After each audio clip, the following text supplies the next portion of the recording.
Well, a couple more things to pick up here. Gosh, it's nice and quiet. At least it's quiet. It hasn't been quiet for the last 60 days here. Sure spent a lot of time on this desk, I tell you. Oh, well, hey, 2nd District, State Representative Andrew Barkis, coming to you with the closing Barkis Breakdown for the 2026 session.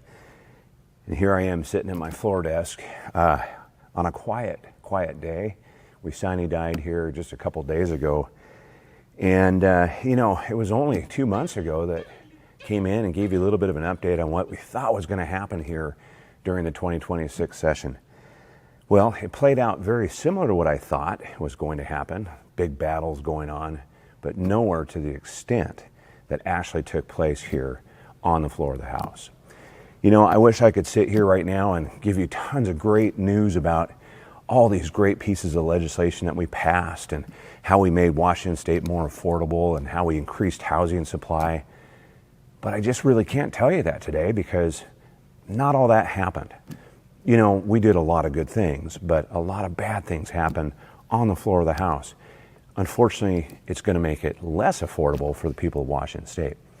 Let me talk about a couple things. I'm going to start right away with the one thing that was just one of the most amazing things that I've ever participated in, my seatmates here on the floor have ever done, and that's the marathon 24-hour long debate over the income tax.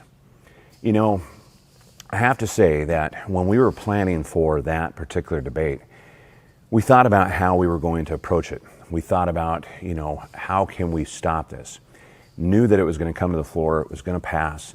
We also thought about how can we make it better by offering amendments to try to see if we could do things that really got to some of the affordability. And if they're going to add a new tax, maybe they could subtract many things like giving credits where credit are due, some of the things that we want to do on tax breaks for businesses and families, etc.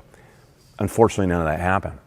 But as that debate started to transpire, we didn't plan on it being 24 hours. It just happened because we were relentless. We didn't want to stop. We weren't going to stop until we took every opportunity to stop that particular bill. And in the end, history was made. Unfortunately, history was also made because we passed the first income tax in Washington State. There were a lot of other big floor debates that we talked about, and so many of them were around taxes. Taxes on data centers, prescription drug tax, insurance tax, even more business taxes. These are things that are going to impact every single one of you here in Washington State. And you're going to hear that, it's just an income tax on millionaires. That's not true. This income tax is going to affect everybody because we're already seeing the effects of that with businesses leaving Washington State or anticipating that because of the impacts it's going to have. We had three budgets that came across the floor.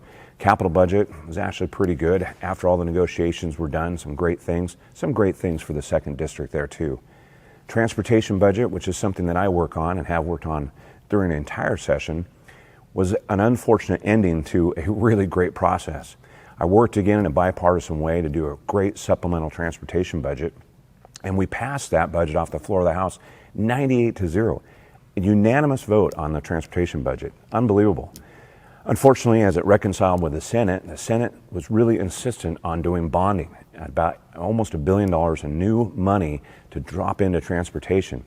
Now, we need those revenues, focus on maintenance and preservation, but the time for bonding, I felt, and many of us felt, was just not now during the supplemental year. Unfortunately, I voted against that budget, first time in a long time.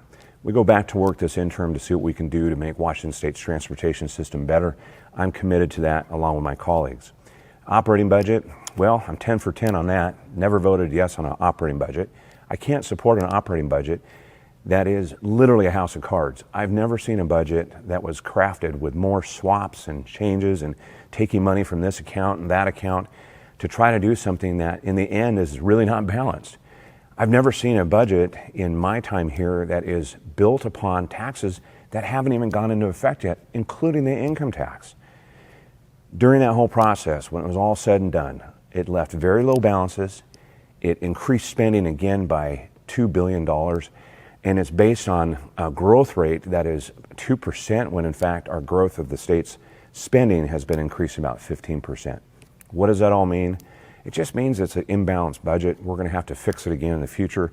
And it's going to have impacts on you because there were so many cuts that happened in that budget. You know, there were a couple great things that did happen. My colleagues in the House Republican caucus focused on preventing as much damage as we possibly could. And as a result, we saw the least amount of floor votes or floor bills come off the floor of the House than we've ever seen in the last, I think, 10 plus years. That is monumental. And we just didn't do our process to kind of gum up the machine. We did it with intention. My floor mate here that usually sits here, Representative April Connors, our floor leader, was masterful in her team, the leadership team that engineered our floor debates and the process. And as a result, we were very successful in how this floor was run. You know, there were some good things in housing. We didn't see a lot of good policy come through in housing this year with increasing supply, but we did stop some things that were going to have impact on negatively on our housing, like prohibiting people from owning large portfolios of homes, which, you know, in the end would reduce the capital for people who want to build more homes in Washington State.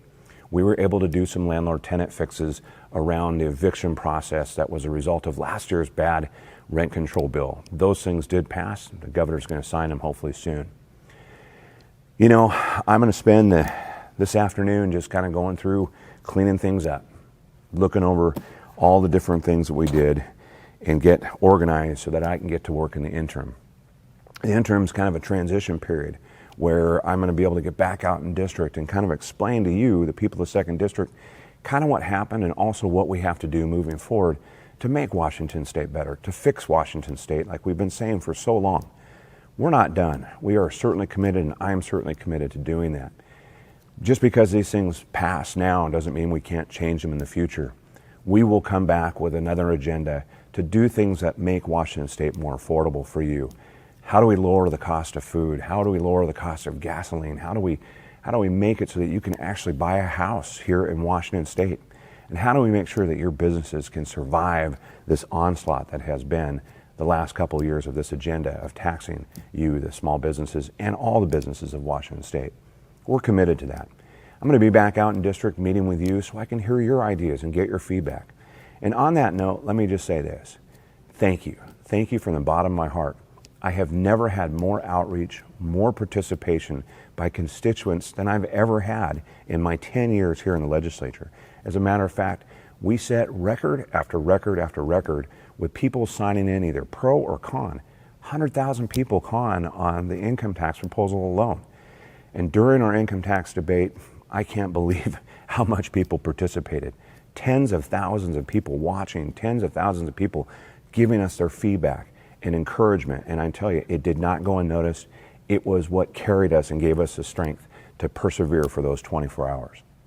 Well, another session has ended, another one on the books, and another one that will go down in history as one that I would say is not the best thing for Washington State. But Washington State is worth fighting for. It's worth fighting for. It is a beautiful place to live, place to call home, place to work, place to play. And it's something that we should all be vested in protecting and making better, not worse. So, thank you again so much for watching another Barkis Breakdown, for participating, for coming to see me here, and all the encouragement, the prayers, the support through this 2026 session. I look forward to continuing service. I look forward to getting out in the district and seeing you all. And as I always say, it is an honor and privilege to serve you, the people of the 2nd District. Take care.